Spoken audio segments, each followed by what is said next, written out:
जब मैं 5 साल की थी तभी मेरे पिताजी की मौत हो गई थी। मेरा पालन पोषण का जिम्मा मेरी माँ पर आ पड़ा।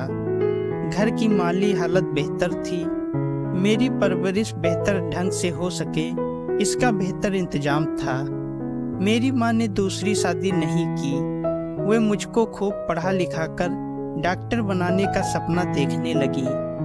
मेरे पड़ोस में एक लड़का रहता था, उसका नाम विनोद था। मैं और विनोद एक ही उम्र के थे। हम साथ साथ पढ़ने जाते और साथ में ही खेलते। इसी तरह समय बीतता गया। एक दिन माँ बोली, देखो बेटी, तुम्हारी प्राइमरी की पढ़ाई यहाँ हो चुकी है।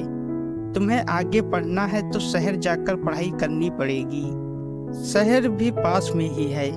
मैं विनोद के पापा से बात कर लूंगी, तुम दोनों साथ में जाना, पर मन लगाकर पढ़ना होगा, समझी। उन्होंने विनोद के पापा से बात कर ली और उन्होंने भी अपनी हामी भर दी। अब मैं और विनोद साथ साथ ऑटो रिक्शे से शहर पढ़ने जाने लगे। हम दोनों धीरे धीरे आपस में काफी घुल मिल गए थे। स्कूल से आकर हम दोनों अक्सर साथ साथ रहते थे। अचानक एक दिन बादल छाए, गरज के साथ पानी बरसने लगा। मैंने ऑटो रिक्शे वाले से जल्दी घर चलने को कहा। इस पर ऑटो रिक्शा वाले ने कुछ देर बरसात के थमने का इंतजार करने को कहा, पर मैं नहीं मानी और जल्दी घर चलने की जिद करने लगी। भारी बारिश के बीच तेज रफ्तार से चल रहा ऑटो रिक्शा अचानक एक मोड़ पर आकर पलट गया। ड्राइवर ऑटो रिक्शा वहीं छोड़कर भाग गया। मैं ऑटो रिक्शा के बीच फंस गई, जबकि विनोद यह हादसा होते ही उछलकर दूर जा गिरा। उसने बहादुरी से पीछे से आ रहे अनजान मोटरसाइकिल वाले की मदद से ऑटो रिक्शे में फंसी मुझको बाहर निकाला। मामूली चोट है, उसे 2 दिन अस्पताल में रहना होगा, डॉक्टर ने कहा। ठीक है, आप भर्ती कर ले डॉक्टर साहब, मेरी माँ ने कहा। विनोद मेरी देख रेख में लगा रहा। परिवार वाले हम दोनों के प्यार को देखकर खुश होते। विनोद, अब तुम सो जाओ, रात ज्यादा हो गई है। मुझे जब नींद आ जाएगी तो मैं भी सो जाऊंगी, मैंने कहा। नहीं, जब तक तुम्हें नींद नहीं आएगी तब तक मैं भी जागूंगा, विनोद बोला। विनोद ने मेरी देख रेख में कोई कसर नहीं छोड़ी। उसकी इस खातिरदारी से मैं उसे अब और ज्यादा चाहने लगी थी। फिर मैं और विनोद दोनों अच्छे नंबरों से पास हो गए तो मेरी माँ ने कहा, अब तुम दोनों अलग अलग कॉलेज में पढ़ोगे। पर क्यों मम्मी, मैंने पूछा। तुम डॉक्टर की पढ़ाई करोगी और विनोद इंजीनियरिंग की। दोनों के कॉलेज अलग अलग हैं। अब तुम दोनों एक साथ थोड़े ही पढ़ पाओगे। विनोद के पिता उसे इंजीनियर बनाना चाहते हैं। और हाँ, पर रहोगे एक ही शहर में, माँ ने मुझको प्यार से समझाया। ठीक है मम्मी, मैंने छोटा सा जवाब दिया। हम दोनों का अलग अलग कॉलेज में दाखिला हो गया। दाखिला मिलते ही हम दोनों अलग अलग हॉस्टल में रहने लगे। एक रात अचानक 10 बजे मेरे मोबाइल फोन की घंटी बजी। प्रिया सो गई क्या, विनोद ने पूछा। नहीं विनोद, तुम्हारी याद मुझे बेचैन कर रही है। जो हाल तुम्हारा है वही हाल मेरा भी है। कैसे बताऊं कि दिन रात तुम्हारे बिना कैसे गुजर रहे हैं, विनोद बोला। हम दोनों बहुत देर तक बातें करते रहे और सो गए। एक दिन मेरी माँ विनोद के साथ मेरे हॉस्टल आई और वार्डन से बोली, मैडम, यह मेरे परिवार का लड़का है। अब तक इन दोनों बच्चों ने साथ साथ खेल कूद कर पढ़ाई की है। अब ये परिवार से दूर अलग अलग रहेंगे। अगर विनोद प्रिया से मिलने आता है तो इसे आप मिलने की इजाज़त दे दो तो आपकी मेहरबानी होगी। ठीक है, पर हफ्ते में सिर्फ छुट्टी के दिन रविवार को ही मिल सकते हैं। जी ठीक है, हमें मंजूर है। रविवार का इंतजार करना मुझको और विनोद को भारी पड़ता था। रविवार आते ही वह मुझसे मिलने मेरे हॉस्टल मोटरसाइकिल से आ जाता था। हम दोनों घंटों बैठकर बातें करते थे।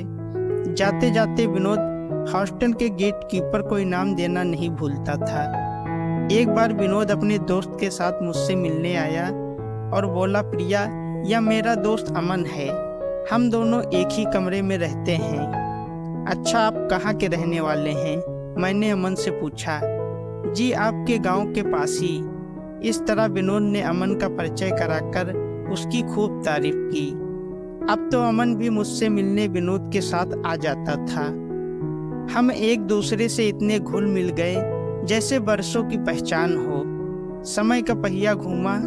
मेरे एक तरफा प्यार में डूबा अमन मुझे पा लेने के सपने सजोने लगा। एग्जाम खत्म हो गए थे, हम अपने घर आ गए। एक दिन टेलीविजन देखने के बहाने विनोद देर रात तक मेरे कमरे में रहा। ज्यादा रात होने पर मैंने कहा, तुम यहीं बाहर बरामदे में सो जाओ, मुझे अकेले में डर लगता है।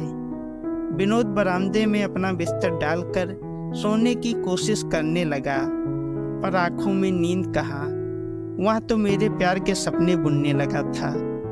रात बीतती जा रही थी। विनोद को अचानक अंदर से मेरे कराहने की आवाज आई। वह बिस्तर से उठ बैठा, दरवाजे के पास जाकर जोर से दरवाजा खटखटाया। दरवाजा पहले से खुला था, वह अंदर आ गया। विनोद ने घबरा कर पूछा, क्या हुआ प्रिया? पेट में दर्द हो रहा है, मैंने कराहते हुए कहा। मैं किसी को बुलाकर लाता हूँ। सुनकर विनोद ने कहा, नहीं, किसी को बुलाकर मत लाओ, मैंने दवा खा ली है, ठीक हो जाऊंगी। किसी को भी परेशान करने की जरूरत नहीं है। तुम मेरे पास आकर बैठो, जरा मेरा पेट को सहलाओ, इससे शायद मुझे राहत मिले। विनोद मेरे पेट को सहलाने लगा। विनोद के हाथ की छुअन पाते ही मेरे मन में सेक्स उभरने लगा। इधर विनोद भी आंख बंद करके पेट सहलाता जा रहा था। तभी मैंने विनोद का हाथ पकड़कर अपने सीने पर रख दिया। विनोद के हाथ रखते ही मैं गुलाब की तरह खिल उठी। जरा जोर से सहलाओ। मैं अब पूरी तरह बहक चुकी थी। मैंने एक झटके से विनोद को खींचकर अपने बगल में लिटा लिया और ऊपर से रजाई ढक ली, और हम दोनों के बीच वह सब कुछ हो गया जिसकी हमने कल्पना भी नहीं की थी। उधर अमन को भी मेरी जुदाई तड़पा रही थी। जब उससे रहा नहीं गया तो वह विनोद से मिलने के बहाने हमारे गांव आ पहुंचा। विनोद ने उसकी खूब खातिरदारी की। वह मुझसे भी मिला। अमन ने मुझसे मेरा मोबाइल नंबर मांगा, पर मैंने बहाना बनाकर नहीं दिया, ना ही फोन पर बात करने को कहा। अमन भारी मन से लौट गया। धीरे धीरे पढ़ाई का आखिरी साल आ गया। अब मैं पूरी तरह जवान और खूबसूरत हो गई थी। जब मैं घर से बाहर निकलती तो कई मेरे दीवाने हो जाते। कॉलेज खुल चुके थे। हम दोनों अपने अपने हॉस्टल में पहुंच चुके थे।